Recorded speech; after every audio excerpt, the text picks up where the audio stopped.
आप सभी को। तो चलिए स्टार्ट करते हैं। 29 जनवरी का करंट अफेयर्स होमवर्क है।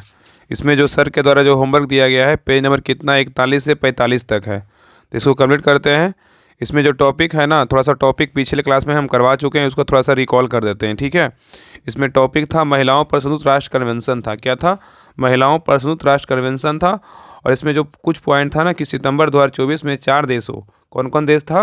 तो ऑस्ट्रेलिया था, कनाडा था, जर्मनी था और नीदरलैंड ने महिलाओं पर संयुक्त राष्ट्र कन्वेंशन का उल्लंघन करने के लिए तालिबान मतलब अफगानिस्तान के विरुद्ध हेग में जो स्थित अंतर्राष्ट्रीय न्यायालय में कानूनी कार्रवाई शुरू करने की जो है ना पहल की थी। अब देखिए यहाँ से जो है ना महिलाओं पर संयुक्त राष्ट्र कन्वेंशन के बारे में मुख्य बिंदु है, यहाँ से कंटिन्यू करते हैं। ये पेज नंबर कितना 41 से 45 तक होमवर्क है, ठीक है। तो 41 से कंटिन्यू करते हैं। तो ये देखिए यहाँ पे मुख्य बिंदु किसका है? तो महिलाओं पर संयुक्त राष्ट्र कन्वेंशन का मुख्य बिंदु है। तो कह रहा है कि महिलाओं पर संयुक्त राष्ट्र कन्वेंशन महिलाओं के विरुद्ध सभी प्रकार के भेदभाव के उन्मूलन पर संयुक्त राष्ट्र सम्मेलन CEDAW 18 दिसंबर 1979 में संयुक्त राष्ट्र महासभा द्वारा अपनाई गई थी, ठीक है। और एक अंतर्राष्ट्रीय संधि है जो 3 सितंबर 1981 को एक अंतर्राष्ट्रीय संधि के रूप में जो है ना लागू हुआ था, ठीक है, याद रखिएगा। चलिए आगे देखिए। आगे करा इसे महिलाओं के अधिकारों करा कि इसे महिलाओं के अधिकारों के एक अंतर्राष्ट्रीय विधेयक मतलब traditional bill of right of for women के रूप में जो है ना वर्णित किया जाता है, ठीक है, याद रखिएगा। करा इसे महिलाओं के अधिकारों को एक अंतर्राष्ट्रीय विधेयक international bill of rights for women के रूप में जो है ना वर्णित किया जाता है, याद रखिएगा, ठीक है। चलिए आगे देखिए। इसमें करा एक प्रस्तावना और 7 भाग और 30 अनुच्छेद जो है ना इसमें क्या है तो शामिल है। और इस कन्वेंशन के कार्यान्वयन की निगरानी महिलाओं के विरुद्ध भेदभाव के उन्मूलन पर समिति द्वारा जो है ना की जाती है, ठीक है। तो यहाँ पे कह रहा है कि इसमें जो है ना इसमें एक प्रस्तावना 7 भाग और 30 अनुच्छेद शामिल है। और इस कन्वेंशन के कार्यान्वयन की निगरानी महिलाओं के विरुद्ध भेदभाव के उन्मूलन पर समिति द्वारा की जाती है। आगे कह रहा है इस सम्मेलन का उल्लंघन करने पर किसी भी पक्षकार देश के विरुद्ध अंतर्राष्ट्रीय न्यायालय में कार्रवाई जो है ना की जा सकती है। मतलब इस सम्मेलन का अगर उल्लंघन करने पे क्या होगा? किसी भी पक्षकार देश के विरुद्ध अंतर्राष्ट्रीय न्यायालय में कार्रवाई की जा सकती है, ठीक है। नेक्स्ट टॉपिक क्या है? चीन फिलीपींस विवाद। क्या कह रहा है? चीन फिलीपींस विवाद क्या है? और दूसरा थॉमस सोल और दक्षिण चीन सागर विवाद, ये क्या है इसके बारे में जानते हैं।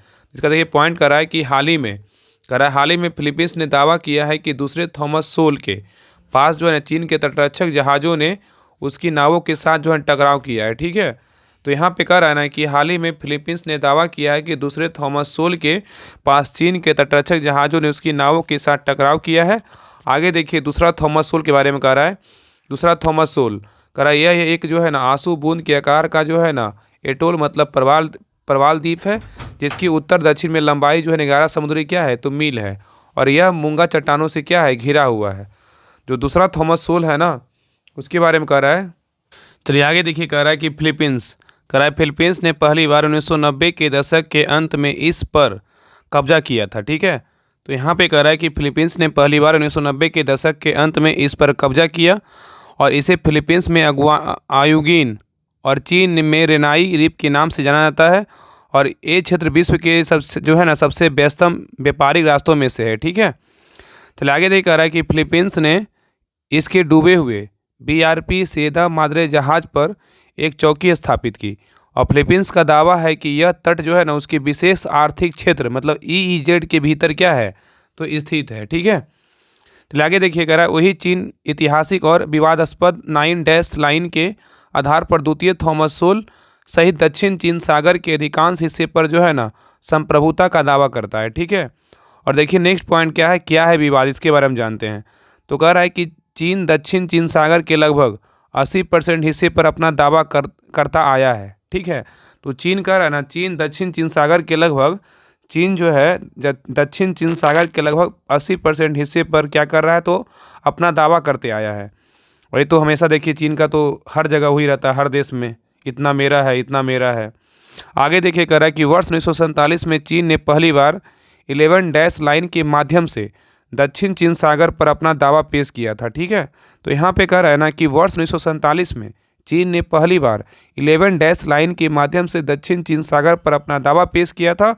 और नेक्स्ट कह रहा है कि 9 डैश लाइन 9 चिन्हों की एक वक्राकार रेखा है जिसके अंतर्गत दक्षिण चीन सागर का लगभग 90% जो है ना, मतलब 90% क्षेत्र क्या है, सम्मिलित हो जाता है।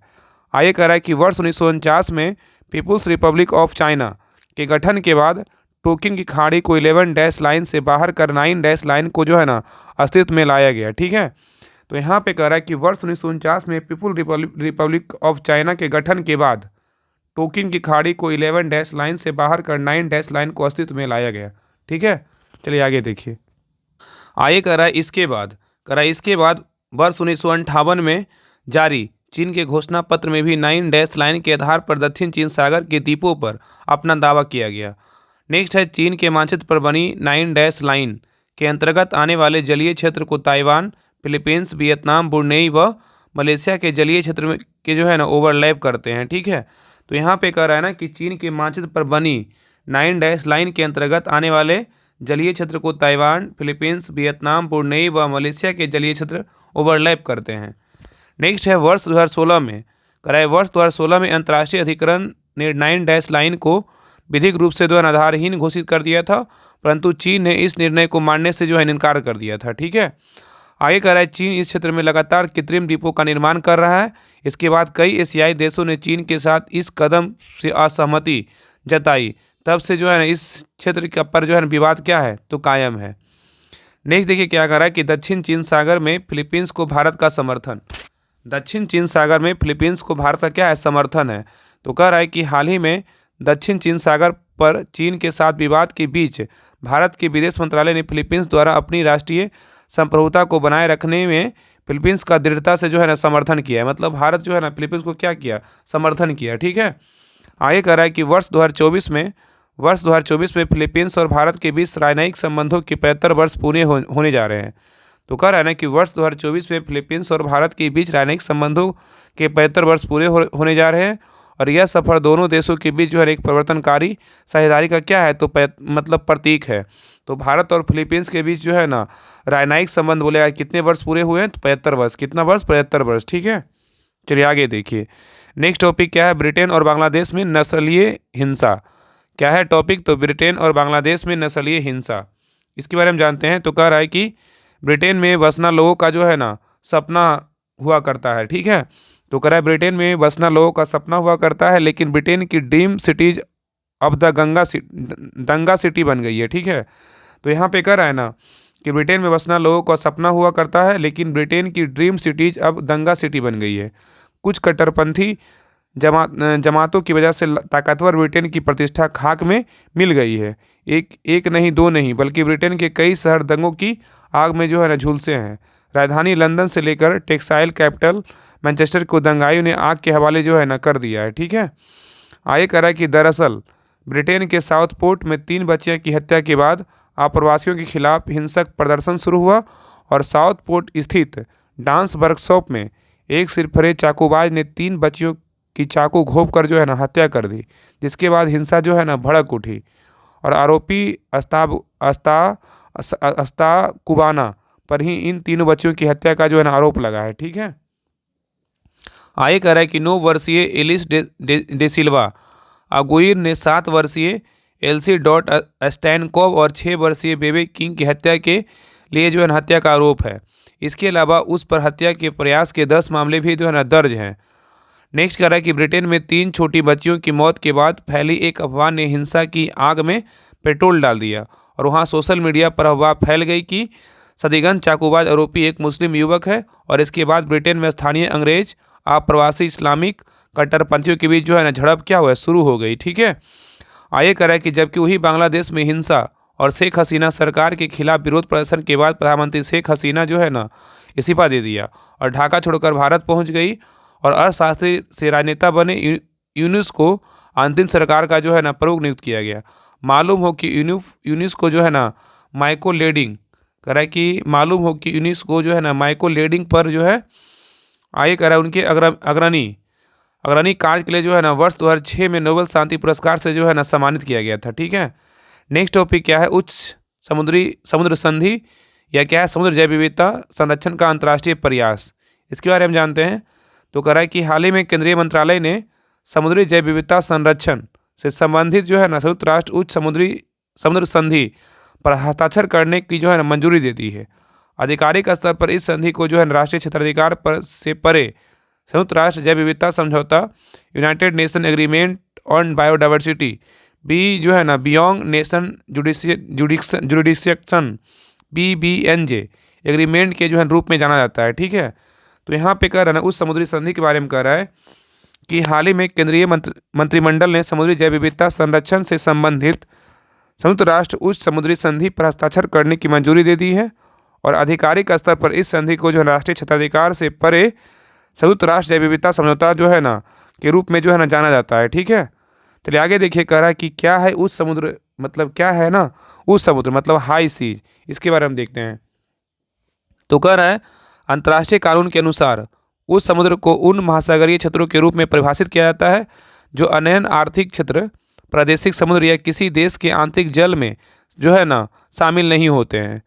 आगे कह रहा है कि महासागरों का लगभग 64% हिस्सा जो है उस समुद्र पर माना जाता है। ठीक है, तो कह रहा है कि महासागरों का जो है लगभग 64% जो हिस्सा होता है उस समुद्र माना जाता है और उस समुद्र एवं उससे जुड़े संसाधनों पर किसी भी देश का प्रत्यक्ष जो है ना स्वामित्व या विनिमय नहीं होता है। चलिए आगे देखिए, कह रहा है तिब्बत समाधान अधिनियम। तिब्बत समाधान अधिनियम जो है ना ये क्या है, तो कह रहा है हाल ही में अमेरिकी कांग्रेस ने तिब्बत चीन विवाद समाधान अधिनियम पारित किया, जिसे तिब्बत समाधान अधिनियम नाम दिया गया। इसका उद्देश्य बिना किसी पूर्व शर्त के शांतिपूर्ण वार्ता के माध्यम से अंतर्राष्ट्रीय कानून, संयुक्त राष्ट्र चार्टर के अनुसार तिब्बत चीन विवाद का जो है शांतिपूर्ण समाधान करना है। ठीक है, चलिए आगे देखिए, आगे कह रहा है तिब्बत समाधान अधिनियम 2024 के बारे में कह रहा है ये क्या है, तो कह रहा है ना कि इस अधिनियम को जून 2024 में संयुक्त राज्य अमेरिका कांग्रेस द्वारा जो है ना पारित किया गया। तो कह रहा है ना कि तिब्बत समाधान जो अधिनियम है 2024 के बारे में कह रहा है कि इस अधिनियम को जून 2024 में संयुक्त राज्य अमेरिका कांग्रेस द्वारा पारित किया गया और यह तिब्बती नीति अधिनियम 2002 तथा तिब्बती नीति एवं समर्थन अधिनियम 2020 के बाद तिब्बत के संबंध में अमेरिकी सरकार का जो है तीसरा उल्लेखनीय क्या है अधिनियम है। आगे कह रहा है इसका उद्देश्य तिब्बत पर अमेरिका की स्थिति को जो है ना मजबूत करना तथा चीन पर दलाई लामा के साथ वार्ता पुनः शुरू करने के लिए जो है दबाव डालना। ठीक है, तो इसका उद्देश्य कह रहा है कि तिब्बत पर अमेरिका की स्थिति को मजबूत करना तथा चीन पर दलाई लामा के साथ वार्ता पुनः शुरू करने के लिए जो है दबाव डालना है। ठीक है, चलिए आगे देखिए, इस अधिनियम का उद्देश्य तिब्बत के लिए अमेरिकी समर्थन को बढ़ाना तथा अमेरिकी विदेश विभाग के अधिकारियों को चीनी सरकार द्वारा तिब्बत के बारे में फैलाई जा रही गलत सूचनाओं का सक्रिय रूप से जो है मुकाबला करने के लिए जो है सशक्त बनाना है। ठीक है, चलिए आगे देखिए, कह रहा है 2 भारतवंशी महिलाएं व्हाइट हाउस फेलो में नामित। ठीक है, तो कह रहा है कि 2 भारतवंशी महिलाएं व्हाइट हाउस फेलो में क्या हुई, नामित हुई। तो कह रहा है कि अमेरिका में 2 भारतीय अमेरिकी महिलाओं बोस्टन से जो है ना पद्मिनी पिल्लई और न्यूयॉर्क से क्या है नलिनी टाटा को हाल ही में 2024-25 के सत्र के लिए व्हाइट हाउस फेलो जो है नामित किया गया है। ठीक है, किनको किनको, तो मैं जो है ना अमेरिकी महिलाओं में बोस्टन से जो है ना पद्मिनी पिल्लई और न्यूयॉर्क से कौन नलिनी टाटा को हाल ही में जो है ना 24-25 के सत्र के लिए व्हाइट हाउस फेलो में जो है नामित किया गया। ठीक है, याद रखिएगा। आगे कह रहा है इस प्रतिष्ठित कार्यक्रम के लिए पूरे अमेरिका में से केवल 15 प्रतिभाशाली व्यक्तियों को जो चुना गया और ये फेलो 1 साल तक जो है ना 1 साल तक व्हाइट हाउस के वरिष्ठ कर्मचारियों, कैबिनेट सचिवों और जो है ना दूसरे, यहाँ पे थोड़ा सा ना आपको नहीं दिख रहा होगा लेकिन हम बोल दे रहे हैं, थोड़ा सा ध्यान दीजिएगा, और दूसरे थोड़ा सा ना एरर हो गया है, कह रहा है कि सचिवों और दूसरे शीर्ष प्रशासनिक अधिकारियों के साथ जो है ना काम करेंगे। ठीक है, तो यहाँ पे कर रहा था ना कि जो है मतलब अमेरिका में से जो है ना 15 प्रतिभाशाली व्यक्तियों को चुना गया था और ए फेलो जो है ना 1 साल में जो है ना 1 साल में आगे कह रहा है कि पद्मनी पिल्लई एक इम्यूनी इंजीनियर है जो प्रतिरक्षा विज्ञान जो है ना में खोज एवं जैव सामग्री डिजाइन में प्रगति के बीच की खाई जो है ना खाई को पाटने का काम करती है ताकि मानव रोगों के उपचार में क्या हो सके, मदद मिल सके। ठीक है, याद रखिएगा। चलिए आगे देखिए, कह रहा है कि वही Nalini Tata neuro surgery resident हैं। वे Tata New York Presbyterian Weill Cornell medical centre memorial Sloan जो है ना केटरिंग कैंसर सेंटर में क्या है तो कार्यरत हैं। ठीक है, और वह लेवल 1 ट्रामा सेंटर और विश्व प्रसिद्ध जो है ना कैंसर संस्थान के बीच आपातकालीन वैकल्पिक न्यूरो सर्जिकल स्थितियों में से जो है ना के स्पेक्ट्रम का इलाज करने में जो है मदद करती है। ठीक है, नेक्स्ट देखिए टॉपिक क्या है, तो भारत मालदीव का जो संबंध है ना वो क्या है, इसके बारे में जानते हैं। तो कह रहा है कि भारत और मालदीव, कह रहा है कि भारत और मालदीव ने द्विपक्षीय संबंधों को मजबूत करने के लिए स्थानीय मुद्रा में व्यापार भुगतान करने पर सहमति जताई है, ठीक है, और साथ ही मुक्त व्यापार समझौते पर चर्चा शुरू करने का निर्णय लिया है, ठीक है। आगे कह रहा है कि भारत यात्रा पर आए मालदीव के राष्ट्रपति मोहम्मद मुइजू और प्रधानमंत्री नरेंद्र मोदी के बीच द्विपक्षीय वार्ता में मुद्रा की अदला बदली समेत 5 समझौते पर जो है ना हस्ताक्षर किए गए हैं, ठीक है। तो कह रहा है ना कि भारत यात्रा पर आए मालदीव, कह रहा है कि भारत की यात्रा पर आए मालदीव के राष्ट्रपति कौन है, मोहम्मद मुइजू और प्रधानमंत्री नरेंद्र मोदी के बीच द्विपक्षीय वार्ता में मुद्रा की अदला बदली समेत 5 समझौते पर क्या किया गया, मतलब साइन किया गया। और जो 5 समझौते हैं ना कौन कौन है, देखिए इसके बारे में देखते हैं। देखिए 5 जो समझौता है कौन कौन है, तो देखिए कह रहा है पहला क्या है, तो मुद्राओं के आदान प्रदान की सहमति। दूसरा क्या है, राष्ट्रीय रक्षा विश्वविद्यालय व मालदीव के policing and law enforcement agency के बीच प्रशिक्षण। और तीसरा क्या है, एसबीआई व मालदीव के एंटी करप्शन कमीशन मिलकर जो है ना करेंगे काम, ठीक है। और चौथा क्या है, तो नेशनल जुडिशियल एकेडमी और मालदीव के जुडिशियल कमीशन के बीच समझौते का नवीनीकरण। और पांचवा क्या है, खेलों में सहयोग को लेकर भी सहमति, ठीक है। ये 5 जो है ना, मतलब ये 5 जो है क्या हुआ, सहमति हुआ है, ठीक है, समझौता हुआ है, याद रखिएगा, ठीक है। चलिए आगे देखिए। आगे करें इसका शुभारंभ के बारे में करेगा। शुभारंभ जो है ना मालदीव में रुपे कार्ड लॉन्च किया गया, हनी माथू हवाई अड्डे में नए रनवे का उद्घाटन किया गया और भारत की मदद से बने 700 घरों का जो है ना वितरण किया गया, ठीक है। और इसका जो घोषणाएं हैं ना इसके बारे में जानते हैं, घोषणाएं क्या क्या है। तो भारत मालदीव समग्र आर्थिक और समुद्री सुरक्षा भागीदारी दृष्टिकोण को अपनाने पर सहमति। और नेक्स्ट है, भारत सरकार द्वारा बिना शुल्क के मालदीव के तटरक्षक जहाज हुरावे की मरम्मत की जाएगी, ठीक है। तो आगे देखिए कह रहा है कि दोनों देशों का आयात निर्यात के बारे में कह रहा है कि भारत मालदीव को खाद्य पदार्थों जैसे चावल, गेहूं, चीनी, आलू, मसाले समेत पेट्रोलियम पदार्थ, ग्रेनाइट भेजता है। वहीं मालदीव से कार्डपुर्जे, रबड़, प्लास्टिक, लेदर उत्पाद और कांच और पत्थर के साथ कुछ विशेष खाद्यान्न मंगवाता है, ठीक है। चलिए आगे देखिए। आगे कह रहा है, देखिए यहाँ पे दिया हुआ है, देखिए यहाँ पे ना देखिए ग्राफ दिया हुआ है मालदीव के निर्यात और मालदीव का क्या है, आयात है। जो मतलब जो बॉक्स जैसा जो खाली है ना उसके बाद देखिए मालदीव का आयात दिया हुआ है, जो कलर किया हुआ मालदीव का क्या है, आयात है, ठीक है। इसको देख लीजिएगा। चलिए आगे बढ़ते हैं। आगे देखिए कह रहा है कि अंतर्राष्ट्रीय ऊर्जा दक्षता हब, अंतर्राष्ट्रीय ऊर्जा दक्षता हब ये क्या है, तो इसके बारे में देखते हैं। तो अगर अक्टूबर 2024 में प्रधानमंत्री नरेंद्र मोदी की अध्यक्षता में केंद्रीय कैबिनेट ने भारत को अंतर्राष्ट्रीय ऊर्जा दक्षता हब शामिल होने की जो है मंजूरी प्रदान की है। तो अक्टूबर 2024 में प्रधानमंत्री नरेंद्र मोदी की अध्यक्षता में केंद्रीय कैबिनेट ने भारत को अंतर्राष्ट्रीय ऊर्जा दक्षता हब में शामिल होने की जो है मंजूरी प्रदान की है, ठीक है। नेक्स्ट है, आगे करें अंतर्राष्ट्रीय ऊर्जा दक्षता, करें अंतर्राष्ट्रीय ऊर्जा दक्षता हब पर अंतर सरकारी सहयोग को मजबूत करने के लिए वर्ष 2017 में हैम्बर्ग में G20 शिखर सम्मेलन के दौरान जर्मनी द्वारा जो है ऊर्जा दक्षता हब की स्थापना का प्रस्ताव रखा गया था। नेक्स्ट करा, जिसके बाद इसकी स्थापना वर्ष 2020 में ऊर्जा दक्षता सहयोग के लिए अंतर्राष्ट्रीय भागीदारी IPEEC के रूप में जो है ना की गई। और इसकी अध्यक्षता वर्तमान में यूरोपीय आयोग के डॉक्टर ट्यूडर कॉन्स्टेंटिनोसकू द्वारा जो है ना की जा रही है, ठीक है। और इसका जो है ना सचिवालय अंतर्राष्ट्रीय ऊर्जा एजेंसी IEA पेरिस में स्थित है। नेक्स्ट कह रहा है कि वर्तमान में इसमें 16 सदस्य देश शामिल हैं। इनमें से कौन कौन, अर्जेंटीना, ऑस्ट्रेलिया, ब्राज़ील, कनाडा, चीन, डेनमार्क, यूरोपीय आयोग, France, Germany, Japan, Korea, Luxembourg, रूस, सऊदी अरब, यूनाइटेड किंगडम और क्या है, संयुक्त राज्य अमेरिका शामिल है, ठीक है, याद रखिएगा। ये सभी जो है ना 16 देश शामिल हैं। नेक्स्ट टॉपिक है भारत फ्रांस रणनीतिक वार्ता 2024। भारत फ्रांस रणनीतिक वार्ता क्या है 2024। तो कह रहा है 1 अक्टूबर 2024 को फ्रांस की राजधानी पेरिस में भारत फ्रांस रणनीतिक वार्ता आयोजित की गई और इसमें भारतीय सुरक्षा सलाहकार अजीत डोभाल और फ्रांस के राष्ट्रपति के कूटनीतिक सलाहकार इमैनुअल बोने ने पेरिस में इस रणनीतिक वार्ता का जो है नेतृत्व किया, ठीक है। तो भारत की तरफ से कौन थे, अजीत डोभाल थे और फ्रांस के राष्ट्रपति के कूटनीतिक सलाहकार कौन थे, इमैनुअल बोने ने पेरिस में इस रणनीतिक वार्ता का नेतृत्व किया। और इसका जो उद्देश्य है ना द्विपक्षीय रक्षा और अंतरिक्ष सहयोग को आगे बढ़ाना तथा उभरते अंतर्राष्ट्रीय भू राजनीतिक परिदृश्य पर अंतर्दृष्टि साझा करना। नेक्स्ट है चर्चा के प्रमुख जो विषय है ना क्या क्या हुआ। तो राफेल समुद्री लड़ाकू विमान की खरीदारी, और नेक्स्ट स्कॉर्पियन पनडुब्बी की खरीद, और नेक्स्ट अंतरिक्ष क्षेत्र में सहयोग, और नेक्स्ट है अंतर्राष्ट्रीय मुद्दे पर दृष्टिकोण, मतलब विशेष रूप से जो है यूक्रेन में। ठीक है, चलिए आगे देखते हैं। आगे कह रहा है कि पृष्ठभूमि के बारे में यहाँ दिया हुआ है। कह रहा है कि भारत फ्रांस के मध्य राजनयिक संबंधों की स्थापना जो है ना वर्ष 1947 में हुई थी। याद रखिएगा कि भारत और फ्रांस के मध्य राजनयिक संबंधों की जो स्थापना हुआ था वो कब हुआ था? 1947 में किया गया था। और भारत फ्रांस रणनीतिक साझेदारी इंडिया फ्रांस स्ट्रेटजिक पार्टनरशिप की शुरुआत वर्ष 1998 में हस्ताक्षरित समझौते के द्वारा हुआ था। ठीक है, अब आईएनएस तबर ने 2 से 4 सितंबर 2024 तक भूमध्य सागर में आयोजित भारत फ्रांस द्विपक्षीय अभ्यास के 22वें संस्करण में जो है ना भाग लिया था। नेक्स्ट है ग्लोबल ई नेटवर्क। ये क्या है? तो कह रहा है कि 26 सितंबर 2024 को ग्लोबल ई नेटवर्क के बीजिंग में आयोजित 5वें अधिवेशन के दौरान भारत को 15 सदस्यीय ग्लोबल ई संचालन समिति ग्लोबल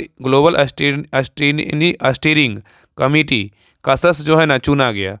तो ग्लोबल ई नेटवर्क के बारे में कह रहा है कि 26 सितंबर 2024 को ग्लोबल ई नेटवर्क के बीजिंग में आयोजित 5वें अधिवेशन के दौरान भारत को 15 सदस्यीय ग्लोब ई संचालन समिति का जो है ना सदस्य चुना गया।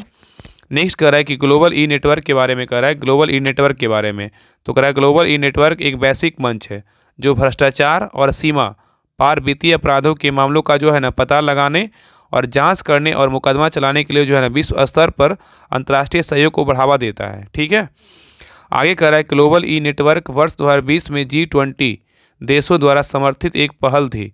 इसका पूरा नाम जो है ना भ्रष्टाचार विरोधी कानून प्रवर्तन प्राधिकरणों का वैश्विक परिचालन network, global operation network of anti corruption law of enforcement authorities, मतलब GLOB ग्लोब। ठीक है, इसे आधिकारिक तौर पर 3 जून 2021 को भ्रष्टाचार के खिलाफ संयुक्त राष्ट्र महासभा के विशेष सत्र में आयोजित एक विशेष कार्यक्रम के दौरान जो है ना लॉन्च किया गया।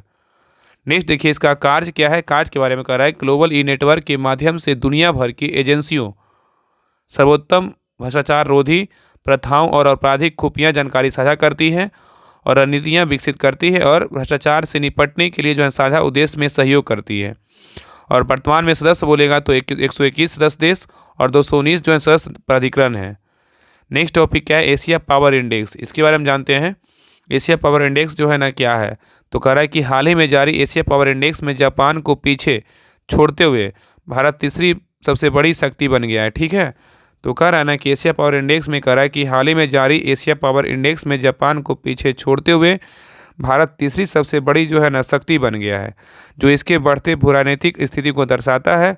और यह उपलब्धि भारत की गतिशील वृद्धि, युवा आबादी एवं विस्तारित अर्थव्यवस्था से क्या है? प्रेरित है। आगे करा इस इंडेक्स में अमेरिका को प्रथम स्थान और चीन को जो है द्वितीय स्थान रखा गया है।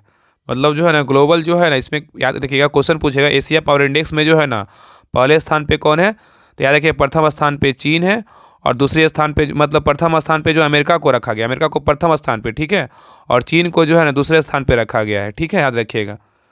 और ये दोनों देश सुपर पावर महाशक्ति श्रेणी में क्या है? वर्गीकृत है। किसमें? एशिया पावर इंडेक्स में। ठीक है, याद रखिएगा। और जापान को पीछे छोड़ते भारत जो है ना तीसरी शक्ति बन गया। मतलब पहला में अमेरिका, दूसरा में चीन और तीसरा में क्या हो जाएगा? तो अपना देश भारत है। आगे देखिए कह रहा है कि भारत एक रैंक सुधार के साथ तीसरे स्थान पर और जापान चौथे स्थान पर, ऑस्ट्रेलिया 5वें स्थान पर और रूस 6ठे स्थान पर और पाकिस्तान जो है ना नल्ला जो है ये 16वें स्थान पर। ठीक है, और ये सभी देश मिडिल पावर माध्यम शक्ति श्रेणी में वर्गीकृत है। और नेक्स्ट कह रहा है Bangladesh, Sri Lanka, Myanmar, Nepal, Papua New Guinea को माइनर पावर छोटी शक्ति श्रेणी में वर्गीकृत किया गया है और पापुआ न्यू गिनी अंतिम जो है ना 27वें स्थान पे। ठीक है, तो सबसे लास्ट स्थान पे कौन सा है? तो पापुआ न्यू गिनी कैवें स्थान पे? 27वें स्थान पे है। नेक्स्ट है एशिया पावर इंडेक्स के बारे में कह रहा है कि एशिया पावर इंडेक्स को लोबी इंस्टीट्यूट ने वर्ष 2018 में लॉन्च किया और यह एशिया प्रशांत क्षेत्र में शक्ति गतिशीलता का एक वार्षिक माप है और यह एशिया प्रशांत के 27 देशों का मूल्यांकन करता है और बाह्य वातावरण को आकार देने तथा प्रतिक्रिया देने की इनकी क्षमता की जांच करता है। नेक्स्ट है UN summit of the future. UN summit of the future क्या है? तो कल सितंबर 2024 में प्रधानमंत्री नरेंद्र मोदी ने अमेरिका के न्यूयॉर्क में 79वें संयुक्त राष्ट्र महासभा सत्र के दौरान आयोजित भविष्य के शिखर सम्मेलन समिट ऑफ द फ्यूचर में अपना संबोधन दिया। उन्होंने कहा कि वैश्विक संस्थाओं में सुधार वैश्विक शांति एवं विकास के लिए जो है ना क्या है? तो महत्वपूर्ण है। नेक्स्ट है समिट ऑफ द फ्यूचर के बारे में कह रहा है कि समिट ऑफ द फ्यूचर वर्ष 2024 में संयुक्त राष्ट्र के 79वें वार्षिक महासभा बैठक के दौरान आयोजित एक प्रमुख कार्यक्रम है और यह प्रमुख वैश्विक मुद्दों पर ध्यान केंद्रित करता है तथा गरीबी एवं जलवायु संकट जैसी समकालीन चुनौतियों से निपटने के लिए बहुपक्षीय विकास बैंकों MDVs में सुधार पर विशेष जोर देता है। ठीक है, आगे करा इसका उद्देश्य सतत विकास लक्ष्य SDG शिखर सम्मेलन को आगे बढ़ाना और सतत विकास लक्ष्यों की दिशा में प्रगति में तेजी लाने के उद्देश्य से भविष्य के लिए एक कार्रवाई उन्मुख समझौता प्रदान करना है। नेक्स्ट टॉपिक क्या है, विदेशों से भारत को वापस की गई भारतीय कलाकृतियाँ। कह रहा है विदेशों से भारत को वापस की गई भारतीय कलाकृतियाँ ये क्या है, तो कह रहा है प्रधानमंत्री नरेंद्र मोदी ने 21वें भारत आसियान शिखर सम्मेलन के में लाओस, थाईलैंड, न्यूजीलैंड और जापान के नेताओं को भारत की समृद्ध सांस्कृतिक विरासत को दर्शाने वाले तोहफे दिए। ठीक है, और इस उल्लेखनीय उपहारों में महाराष्ट्र के मानिक से सजी राशि चांदी के लैंप की एक जोड़ी, मीना तामचीनी के काम वाली पीतल की बुद्ध प्रतिमा, सादेली बॉक्स में एक पाटन पटोला स्टार्क कदम की लकड़ी से बना बुद्ध का सिर जैसे भारत की कलात्मक और शिल्प कौशल के नमूने भी शामिल हैं। नेक्स्ट कह रहा है कि पीतल की बुद्ध प्रतिमा के बारे में कह रहा है कि PM मोदी ने लाओस के राष्ट्रपति थोनलुंग सिओलिथ को मीना तामचीनी के काम वाली एक पीतल की बुद्ध प्रतिमा भेंट दी है। ठीक है, तो कह रहा है कि PM मोदी ने लाओस के राष्ट्रपति थोंगलुन सिसोलिथ को मीना मतलब तामचीनी के काम वाली एक पीतल पीतल की बुद्ध प्रतिमा भेंट की और यह दक्षिण भारतीय शिल्प कला का एक उत्कृष्ट नमूना है। ठीक है, आगे देखिए। आगे कह रहा है जिसकी उत्पत्ति तमिलनाडु में हुई है और राष्ट्रपति की पत्नी क्या है तो नाओ सियोलोथित के लिए मोदी मोदी ने सादेली बॉक्स में एक पाटन पटोला स्टार बतौर तोहफा दिया और इस स्टार को गुजरात के पाटन में सालवी परिवार ने तैयार किया और अपने जीवन रंगों और जटिल डिजाइन के लिए जाना जाने वाला यह दुपट्टा भारत की प्राचीन रेशम परंपराओं के एक कलातीत प्रतिनिधित्व करता है। ठीक है, नेक्स्ट है चांदी की मोर की मूर्ति।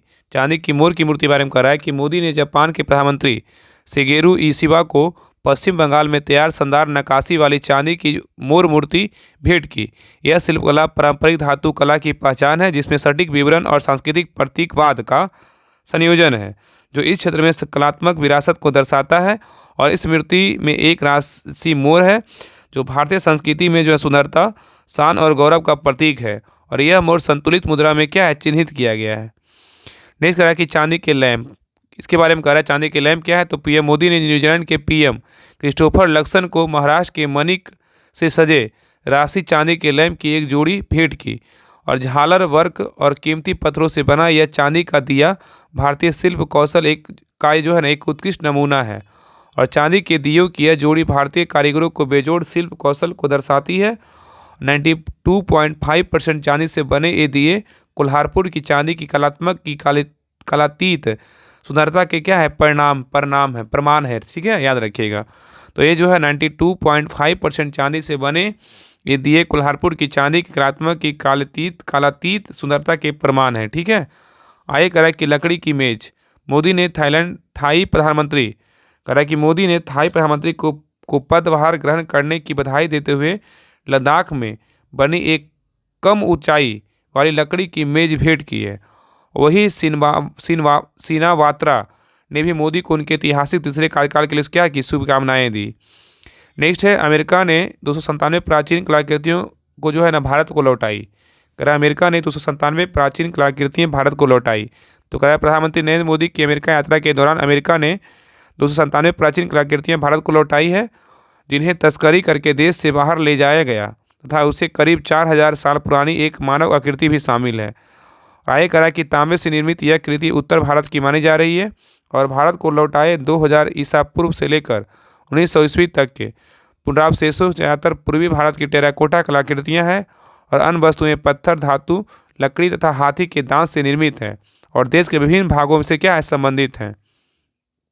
आगे कह रहा है कि बिल्मिंगटन के द्विपक्षीय बैठक के दौरान बाइडेन के प्रतीकात्मक तौर पर PM मोदी को कुछ चुनिंदा वस्तुएं सौंपी और इस मौके पर PM मोदी ने कहा है कि ये पुरावशेष न केवल भारतीय संस्कृति का हिस्सा है बल्कि भारतीय सभ्यता व चेतना का आंतरिक आधार भी है और सांस्कृतिक संपदा की वापसी भारत अमेरिका की सांस्कृतिक समझ और आदान प्रदान का एक महत्वपूर्ण जो है ना पहलू बन चुकी है। ठीक है, चलिए आगे देखिए, लास्ट पेज है 45 नंबर का। देखिए नेक्स्ट टॉपिक क्या है, तो भारत यूएई के मध्य जो है ऊर्जा सहयोग पर समझौता है। भारत यूएई के मध्य ऊर्जा सहयोग पर समझौता के बारे में कह रहा है कि भारत और संयुक्त राज्य अरब अमीरात ने हाल ही में ऊर्जा सहयोग बढ़ाने के लिए 4 समझौते पर हस्ताक्षर किए और प्रधानमंत्री नरेंद्र मोदी ने अबू धाबी के क्राउन प्रिंस शेख खालिद बिन मोहम्मद बिन जायद अल नहयान से मुलाकात की और समग्र रणनीतिक संबंधों को बढ़ावा देने समेत कई क्षेत्रीय मुद्दे पर जो है ना व्यापक चर्चा की। आगे कहा, दोनों देशों के मध्य जिन 4 समझौते पर हस्ताक्षर किए गए उनमें Abu Dhabi national oil company ADNOC और इंडियन ऑयल कॉरपोरेशन लिमिटेड के बीच दीर्घकालिक LNG आपूर्ति के लिए समझौता और ADNOC व India strategic petroleum reserve limited ISPRL के बीच एक जो है ना और समझौता शामिल है। अमीरात परमाणु ऊर्जा कंपनी ENEC और भारतीय परमाणु ऊर्जा निगम लिमिटेड NPCIL ने बराक परमाणु ऊर्जा संयंत्र के संचालन और रखरखाव के लिए जो है एक समझौता ज्ञापन पर क्या हुआ, हस्ताक्षर किए गए। नेक्स्ट कह रहा है कि फूड पार्क होगा स्थापित।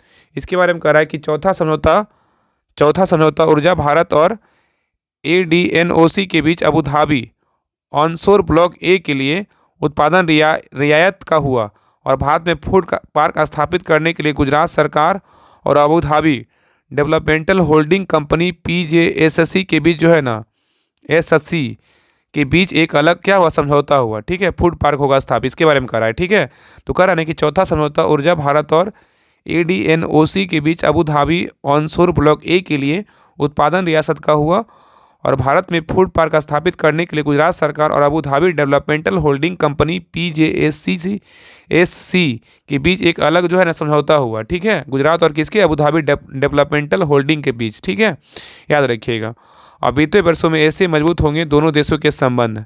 तो कह रहा है कि 85 अरब डॉलर द्विपक्षीय व्यापार हुआ 2022-23 में। इसके चलते दोनों देश एक दूसरे के शीर्ष व्यापारिक साझेदारी में से एक है, साझेदारों में से। ठीक है, आगे कह रहा है कि 22-23 में प्रत्यक्ष विदेशी निवेश के मामले में UAE भारत में शीर्ष 4 निवेशकों में से एक, लगभग 3.5 मिलियन मजबूत और जीवंत भारतीय समुदाय UAE में सबसे बड़ा प्रवासी समूह बनाता है। नेक्स्ट कह रहा है कि G20 की भारतीय अध्यक्षता में UAE को विशेष मेहमान के तौर पर आमंत्रित किया गया और 1 जनवरी को भारत के सहयोग से UAE ब्रिक्स का भी सदस्य बन गया। और पिछले कुछ वर्षों में भारत UAE रक्षा सहयोग में भी नई गति देखी गई। जनवरी 2024 में राजस्थान में पहला भारत UAE द्विपक्षीय सैन्य अभ्यास डेजर्ट साइक्लोन आयोजित किया गया। ठीक है, तो यहाँ पे कह रहा है ना कि जनवरी 2024 में राजस्थान में पहला जो है ना भारत UAE द्विपक्षीय सैन्य अभ्यास डेजर्ट साइक्लोन आयोजित किया गया। तो डेजर्ट साइक्लोन जो सैन्य अभ्यास है ना किसके किसके बीच हुआ, तो भारत UAE के बीच हुआ, याद रखिएगा। ठीक है, नेक्स्ट टॉपिक है चीन अफ्रीका सहयोग मंच। चीन अफ्रीका सहयोग मंच क्या है, तो हाल ही में चीन द्वारा बीजिंग में चीन अफ्रीका सहयोग मंच शिखर सम्मेलन के 9वें संस्करण की मेजबानी की गई।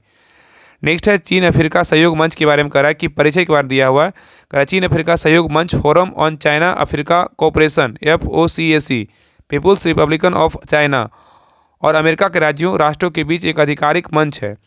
और इसका जो है ना FOCAC का जो स्थापना हुआ था, इसकी स्थापना 10 अक्टूबर 2000 को की गई थी। और इसमें जो सदस्य देश है ना, वर्तमान में 53 अफ्रीकी देश स्वायत्त देश सदस्य नहीं है। ठीक है, चलिए आगे देखिए। आगे दिया हुआ प्रतिनिधित्व दिया हुआ है, कर रहा है प्रत्येक अफ्रीकी राज्य FOCAC में स्वयं का प्रतिनिधित्व करता है और सभी गतिविधियां चीन व अफ्रीकी देशों के बीच द्विपक्षीय रूप में कार्यान्वित जो है ना की जाती है। 2024 सम्मेलन की थीम कर रहा है आधुनिकीकरण को बढ़ावा देने और उच्च स्तरीय चीनी अफ्रीकी भागशाली समुदाय का निर्माण करने के लिए हाथ मिलाना, joining hand to promote modernisation and build जो है ना build a high level Chinese African community of destiny. ठीक है, याद रखिएगा। तो कह रहा है ना कि 2024 का जो थीम है ना, सम्मेलन का जो थीम है आधुनिकीकरण को बढ़ावा देने और उच्च स्तरीय चीनी अफ्रीकी भागशाली समुदाय का निर्माण करने के लिए जो है ना हाथ मिलाना। ठीक है, ये थीम है। नेक्स्ट टॉपिक क्या है, बांग्लादेश बना कोलंबो सुरक्षा कॉन्क्लेव 5वां सदस्य। तो कह रहा है बांग्लादेश बना कोलंबो सुरक्षा कॉन्क्लेव का क्या 5वां सदस्य, याद रखिएगा। तो कोलंबो सुरक्षा कॉन्क्लेव का 5वां सदस्य कौन बना है, तो बांग्लादेश।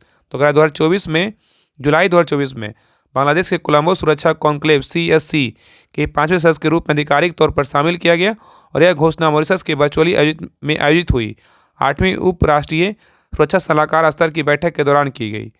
आगे कह रहा है कि वर्ष 2024 की बैठक में भारत का प्रतिनिधित्व उपराष्ट्रीय सुरक्षा सलाहकार पंकज कुमार सिंह ने किया। तो कह रहा है कि वर्ष 2024 की बैठक में भारत का प्रतिनिधित्व उपराष्ट्रीय सुरक्षा सलाहकार पंकज कुमार सिंह ने किया और कोलंबो सुरक्षा कॉन्क्लेव के बारे में कह रहा है कि समुद्री सुरक्षा से संबंधित इस क्षेत्रीय समूह का सचिवालय कोलंबो में स्थित है। इसके सदस्य देशों में भारत, श्रीलंका, मॉरिशस, मालदीव और बांग्लादेश शामिल है। मॉरिशस वर्ष 2022 में इसका सदस्य बना और विदित हो कि इसकी स्थापना वर्ष 2020 में भारत, श्रीलंका एवं मालदीव द्वारा समुद्री सहयोग पर त्रिपक्षीय बैठक के दायरे का विस्तार करने के साथ हुई थी। ठीक है, और इसका उद्देश्य हिंद महासागर क्षेत्र में सभी तटीय देशों से संबंधित क्षेत्रीय सहयोग और साझा सुरक्षा को रेखांकित करना है। नेक्स्ट टॉपिक क्या है? ICC द्वारा रूसी रक्षा नेताओं की गिरफ्तारी के लिए वारंट। तो कह रहा है ICC द्वारा रूसी रक्षा नेताओं की गिरफ्तारी के लिए वारंट के बारे में कह रहा है कि हाल ही में अंतर्राष्ट्रीय अपराध न्यायालय ICC ने यूक्रेन युद्ध से जुड़े कथित अंतर्राष्ट्रीय अपराधों के लिए पूर्व रूसी रक्षा मंत्री सर्गेई शोइगु और सशस्त्र बलों के वर्तमान chief of staff Valery Gerasimov के लिए जो है ना गिरफ्तारी वारंट जारी किया गया है, याद रखिएगा। तो कह रहा है ना कि ICC द्वारा रूसी रक्षा नेताओं की गिरफ्तारी के लिए वारंट के बारे में कह रहा है कि हाल ही में अंतर्राष्ट्रीय अपराध न्यायालय ICC ने यूक्रेन युद्ध से जुड़े कथित अंतर्राष्ट्रीय अपराधों के लिए पूर्व रूसी रक्षा मंत्री सर्गेई शोइगु और सशस्त्र बलों के वर्तमान chief of staff Valery Gerasimov के लिए जो है ना गिरफ्तार वारंट जारी किया है। वारंट के अनुसार ये अपराध 10 अक्टूबर 2022 से 9 मार्च 2023 के बीच किए गए थे और विदित हो कि वर्ष 2023 में रूसी राष्ट्रपति व्लादिमीर पुतिन के लिए भी युद्ध अपराध के लिए ICC वारंट जारी किया गया था। ठीक है, नेक्स्ट है सर्गेई शोइगु और वालेरी गेरासिमोव के बारे में कह रहा है कि सर्गेई शोइगु रूसी रक्षा मंत्री थे जिनके नेतृत्व में फरवरी 2022 में यूक्रेन के पर आक्रमण शुरू हुआ था और उन्हें पुतिन के एक जो है ना प्रमुख सहयोगी के रूप में देखा जाता था क्योंकि वे 12 वर्षों तक अपने पद पर रहे थे और ऐसे व्यक्ति थे जिन्हें युद्ध प्रयासों का नेतृत्व सौंपा गया था। नेक्स्ट है वालेरी गेरासिमोव कौन थे? तो पुतिन और शोइगु के बाद गेरासिमोव को सरकार में सबसे शक्तिशाली व्यक्ति माना जाता था। ठीक है, तो वालेरी गेरासिमोव जो है ना पुतिन और शोइगु के बाद गेरासिमोव को सरकार में सबसे शक्तिशाली व्यक्ति माना जाता था और वर्ष 2012 में जो है उन्हें उप रक्षा मंत्री जो है ना बनाया गया था। किसको? वालेरी गेरासिमोव को। ठीक है, याद रखिएगा। तो ये था 45 नंबर पेज तक होमवर्क था एक करेंट अफेयर्स का, ये सारा जो है ना कंप्लीट हो गया। तो अगले क्लास में जो जहाँ तक से होमवर्क सर देंगे उसका अगला क्लास आपको नेक्स्ट क्लास में देखने को मिलेगा। तो आप लोग क्लास को जो है ना हर ग्रुप में आप लोग शेयर कीजिए और क्लास कैसा लगा आप लोग कमेंट सेक्शन में ज़रूर बताइएगा। और बाकी इसका PDF के लिए जो है ना टेलीग्राम चैनल ज्वाइन कर लीजिएगा। टेलीग्राम चैनल पे जो है इसका PDF सारा जो है ना डाल दिया जाता है और जो भी टॉपिक सर के द्वारा दिया जाता है वो टॉपिक जो है ना लिख करके जो है स्लाइड बना करके जो है ना टॉपिक मेंशन किया जाता है टेलीग्राम चैनल पे। तो सभी लोग टेलीग्राम चैनल ज्वाइन कर लीजिएगा। डिस्क्रिप्शन में लिंक दिया हुआ है, लिंक पर क्लिक करके ज्वाइन कर लीजिएगा। वहाँ पर होमवर्क सारा जो है ना सेंड किया जाता है, या तो ज्ञान बिंदु क्वेश्चन बैंक हो या तो नोट्स हो, ये सारा आपको जो है ना प्रोवाइड करवाया जाता है। तो क्लास के बारे में जो अपना ओपिनियन ज़रूर दीजिए और हर ग्रुप में जो है ना शेयर ज़रूर कीजिए और सब्सक्राइब अगर नहीं किए सब्सक्राइब ज़रूर कर लीजिए। तो मिलते हैं नेक्स्ट क्लास में, तब तक के लिए जय हिंद जय भारत।